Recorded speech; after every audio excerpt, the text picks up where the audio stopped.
उत्तर प्रदेश विधानसभा चुनाव 2027 जैसे जैसे करीब आता जा रहा है, वैसे वैसे हर विधान सीट का सियासी तापमान बढ़ता जा रहा है। आज कौन मारेगा बाजी के इस एपिसोड में बात करेंगे बदायूं जिले की बिलसी विधानसभा सीट की, एक ऐसी सीट जिसने यूपी की राजनीति के कई रंग देखे हैं। कभी यह सीट बहुजन समाज पार्टी का अवैध किला मानी जाती थी, लेकिन आज यहां भारतीय जनता पार्टी का लगातार जीत दर्ज करती आ रही है। सवाल है कि क्या 2027 में बीजेपी अपना गढ़ बचा पाएगी, क्या समाजवादी पार्टी वापसी करेगी या फिर भाजपा को कोई बड़ा उलटफेर कर सकता है, जानेंगे। लेकिन उससे पहले नमस्कार, मेरा नाम राजदीप है और आप देख रहे हैं डेली यूपी। बिलसी विधानसभा सीट कभी अनुसूचित जाति के लिए सुरक्षित सीट हुआ करती थी। साल 2002 में समाजवादी पार्टी के आशुतोष मौर्य ने यहां से जीत दर्ज की। उन्होंने अपने परिवार की मजबूत राजनीतिक विरासत का फायदा उठाया और यहां से जीत दर्ज की। इसके बाद आया भाजपा का दौर। 2007 में योगेंद्र सागर और 2012 में मुशर्रत अली ने भाजपा के टिकट पर शानदार जीत दर्ज की।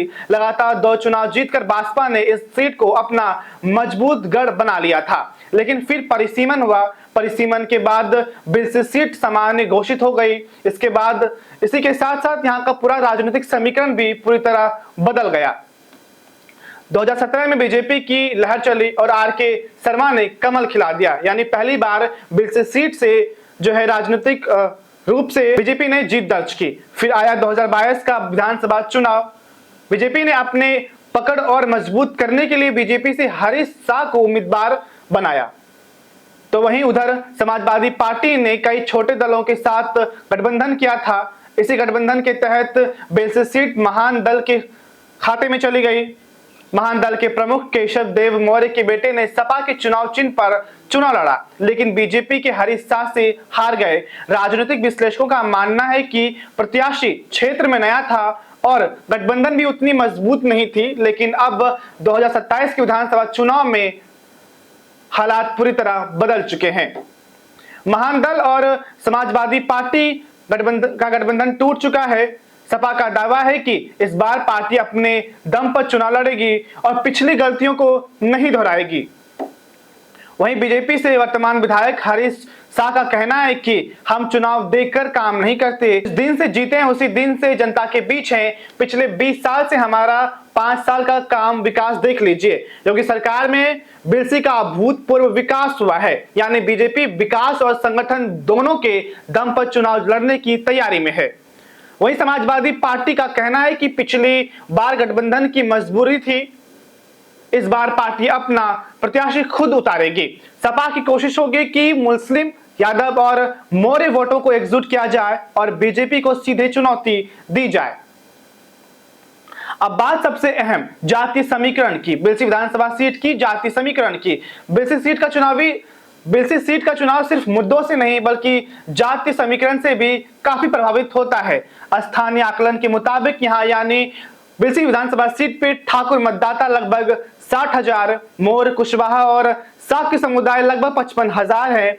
दलित मतदाता लगभग 50,000, मुस्लिम मतदाता लगभग 45,000, ब्राह्मण लगभग 30,000, यादव लगभग 25,000, वैश्य लगभग 25,000, लोधी मतदाता करीब 2,500 हैं। यानी साफ है कि इस सीट पर किसी भी दल की जीत जातीय संतुलन पर काफी हद तक निर्भर करेगी। जो दल सब जातों को संतुलित करने में सक्षम होगी वही जीत दर्ज कर पाएगी। राजनीतिक जानकारों के अनुसार बीजेपी को परंपरागत रूप से ठाकुर, ब्राह्मण, वैश्य और लोधी समाज का अच्छा समर्थन मिलता रहा है। अगर यह सामाजिक गठजोड़ बरकरार रहता है और पार्टी मौर्य वोटों में भी सेंध लगाने में सफल रहती है तो बीजेपी की स्थिति काफी मजबूत बनी रह सकती है। वही समाजवादी पार्टी के लिए सबसे बड़ी चुनौती मौर्य वोटों को अपने साथ जोड़कर रखना होगी। महान दल के गठबंधन टूटने के बाद यह आसान नहीं माना जा रहा है। इसके साथ ही सपा को यादव और मुस्लिम वोटों के साथ साथ दूसरे पिछड़े वर्गों में भी अपना पकड़ मजबूत करना होगा। एक समय जिस सीट पर भाजपा का दबदबा हुआ करता था, आज वही पार्टी तीसरे नंबर पे पहुंच चुकी है। लेकिन उत्तर प्रदेश की राजनीति में भाजपा को पूरी तरह से नजरअंदाज करना भी आसान नहीं है।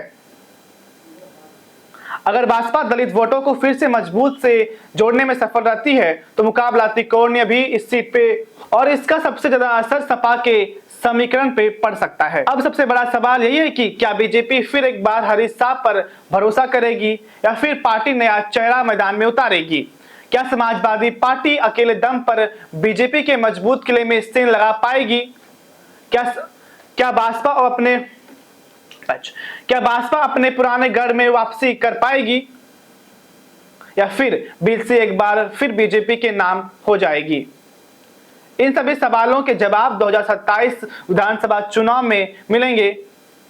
फिलहाल राजनीतिक तस्वीर यह कहती है कि बिलसी में बीजेपी मजबूत स्थिति में दिखाई देती है, लेकिन उत्तर प्रदेश की राजनीति में सिर्फ गणित से नहीं बल्कि माहौल, उम्मीदवार, संगठन और आखिरी समय के समीकरण से भी तय होते हैं। अब देखना होगा कि 2027 में बिलसी की जनता विकास के नाम पर वोट करती है या बदलाव के नाम पर। आपके हिसाब से बिलसी विधानसभा सीट पे कौन सी पार्टी 2027 में बाजी मारेगी? हमारे कमेंट बॉक्स में अपनी राय कमेंट कर सकते हैं और देखते रहिए डेली यूपी। धन्यवाद।